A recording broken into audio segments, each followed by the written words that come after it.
문득 거울을 볼 때마다 낯선 이와 마주한 것 같은 기분이 들 때가 있습니다. 열심히 앞만 보고 달려왔는데 정작 내가 무엇을 좋아하고 어떤 것에 가슴이 뛰는지조차 기억나지 않는 순간 말입니다. 남들이 좋다고 하는 기준에 맞추어 살고 사회의 요구에 나를 맞추느라 정작 진짜 나는 오랜 시간 방치되어 있었습니다. 매일 똑같이 반복되는 일상, 특별한 이유도 없는데 뭔가 허전하고 이상하게 우울한 날들이 있습니다. 맛있는 것을 먹어도 감흥이 없고 주말이 되어도 무엇을 해야 할지 몰라 스마트폰 화면만 무의미하게 넘기며 시간을 흘려보냅니다. 우리는 흔히 그런 우울함이 찾아오면 삶에 큰 결핍이 생겼거나 스트레스가 쌓여서라고 생각합니다. 하지만 심리학적으로 볼 때 어른들이 겪는 만성적인 우울과 공허함의 진짜 원인은 놀랍게도 내 삶에 나만의 취향이 없기 때문입니다. 취향이란 단순히 멋, 호기심이 아닙니다. 그것은 이 거대한 세상 속에서 나는 이런 것을 좋아하고 이런 순간에 살아있음을 느낀다고 말할 수 있는 내면의 이정표입니다. 취향이 사라진 자리를 타인의 기준과 사회적 역할이 채우게 되면 목적지 없이 떠다니는 조각배처럼 방향을 잃게 됩니다. 내가 무엇을 좋아하고 싫어하는지 모른 채 오직 남들이 부러워하는 방향으로만 걷다 보니 열심히 살고 있음에도 불구하고 마음은 자꾸만 가난해지는 것입니다. 우울의 늪에서 빠져나오는 첫 번째 열쇠는 거창한 성공을 거두는 것이 아닙니다. 내 손으로 직접 고른 작은 취향 하나를 삶의 도화지 위에 얹어보는 일입니다. 당신은 어떤 사람인가요? 라는 질문을 받았을 때 우리는 보통 직함이나 소속 혹은 맡은 역할로 자신을 설명하곤 합니다. 어디에 다니는 누구입니다. 누구의 엄마이자 아내입니다. 하고 말입니다. 하지만 그 모든 간판과 역할을 떼어냈을 때 과연 당신에게는 무엇이 남나요? 좋아하는 것을 알아야 비로소 진짜 내가 보입니다. 아침에 마시는 커피의 향을 음미할 때 진정한 행복을 느끼는지, 주말 오후 조용한 공원 산책로를 걸을 때 마음의 평온이 찾아오는지, 서툴지만 펜을 들고 사소한 생각을 적어 내려갈 때 가슴이 뛰는지 알아야 합니다. 타인의 눈을 통해 세상을 바라보면 언제나 비교와 불안이 따라오지만 내 취향의 눈으로 세상을 바라보면 세상은 온전히 나만의 무대가 됩니다. 내가 무엇을 볼 때 눈이 반짝이고 어떤 음악에 마음이 녹아내리는지 아는 사람은 세상이 아무리 소란스러워도 쉽게 길을 잃지 않습니다. 내 안에 진짜 나를 발견하는 일은 먼 곳에 있는 것이 아니라 내가 좋아하는 것들의 목록을 가만히 적어보는 데서 시작됩니다. 우리를 단단하게 지탱해주는 것은 거대한 성취나 평생에 한 번 올까 말까한 행운이 아닙니다. 오히려 매일의 일상 속에서 만나는 아주 사소한 좋아하는 것들입니다. 누군가에게는 퇴근길 골목 어귀에서 풍기는 따뜻한 붕어빵 냄새일 수 있고, 또 다른 누군가에게는 잠들기 전 좋아하는 작가의 책장을 넘기는 10분의 시간일 수 있습니다. 누군가의 시선에는 보잘것없어 보일지라도 내 가슴에 온기를 불어넣어 주는 그 사소한 것들이 모여 비로소 나라는 사람을 완성해 나갑니다. 삶이 지치고 버거울 때 우리를 위로하는 것은 대단한 조언이 아닙니다. 내가 좋아하는 것들을 내 주변에 하나씩 채워가는 과정은 스스로에게 나는 나를 아낄 줄 아는 사람이야 라고 건네는 가장 다정한 고백입니다. 내 삶을 지탱해온 소소한 기쁨들의 목록을 머릿속으로 조용히 그려보세요. 그것만으로도 어깨를 짓누르던 무거운 짐이 한결 가벼워지는 것을 느낄 수 있을 것입니다. 우리는 오랫동안 근면하고 성실하게 남들 눈에 띄지 않게 묵묵히 참아내는 것만이 미덕이라고 교육받으며 자랐습니다. 원하는 것을 참아내고 내가 좋아하는 일은 뒤로 미룬 채 오직 의무와 책임만을 다하며 살아가는 것이 어른의 도리라고 믿었습니다. 하지만 그렇게 성실함만을 무기로 앞만 보고 달려온 끝에 우리가 마주한 것은 무엇인가요? 뼈 빠지게 일했지만 마음은 황폐해졌고 인생은 단 1초의 재미도 느낄 수 없는 흑백 영화처럼 변해버렸습니다. 재미없는 삶은 무효입니다. 아무리 남들 눈에 번듯하고 성실한 삶일지라도 그 안에 내 영혼이 숨 쉴 수 있는 즐거움과 환희가 없다면 그것은 살아있는 삶이 아니라 견뎌내는 삶일 뿐입니다. 근면성실만이 인생의 정답이라는 낡은 감옥에서 이제는 걸어나와야 합니다. 때로는 효율적이지 않아도 좋고 생산성이 없어도 괜찮습니다. 오직 나를 즐겁게 하고 내 마음에 싱그러운 풀이 돋아나게 하는 일에 과감하게 시간을 내어주세요.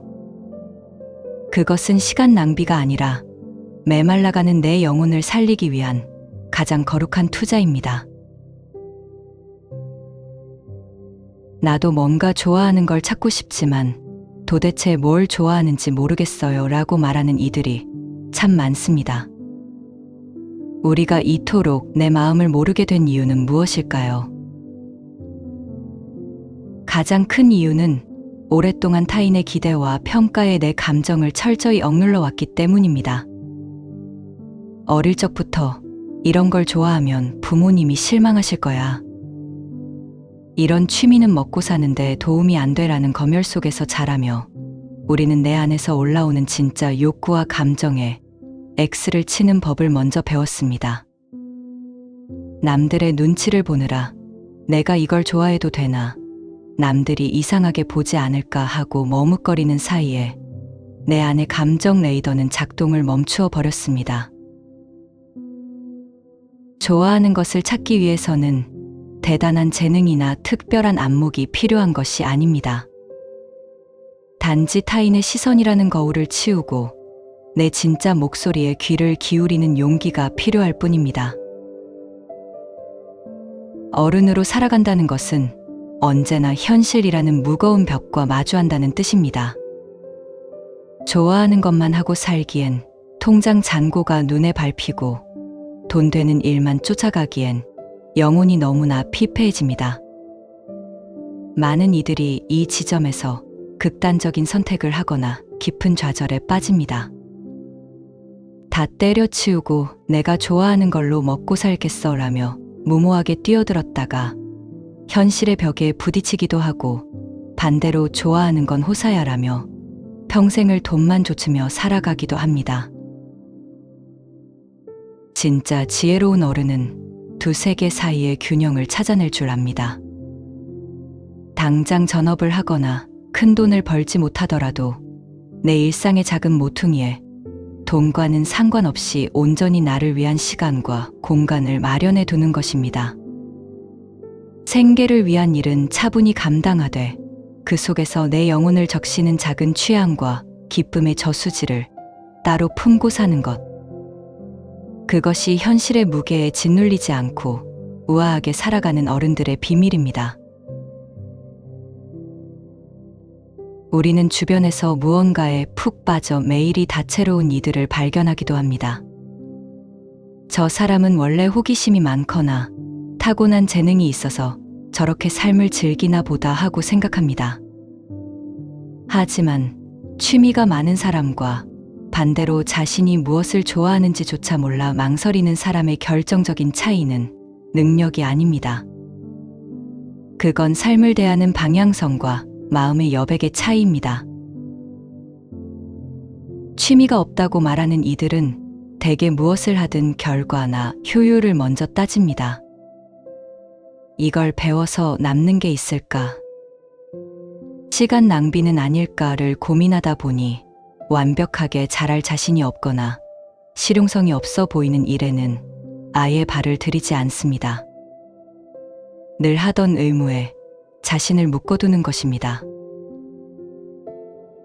반면 취미가 다채로운 이들은 결과가 어떻게 되든 상관하지 않습니다. 조금 서툴러도 남들이 보기엔 별것 아니어도 그 과정을 지나는 동안 내 안의 감정이 어떻게 움직이는지 관찰하는 그 자체를 즐깁니다. 아, 나는 이런 색감을 볼 때 마음이 편안해지는구나 하고 내 마음의 데이터를 차곡차곡 쌓아가는 것, 그것이 바로 그들만의 놀이인 셈입니다. 결국 취미가 많고 적음은 타고난 성향의 문제가 아닙니다.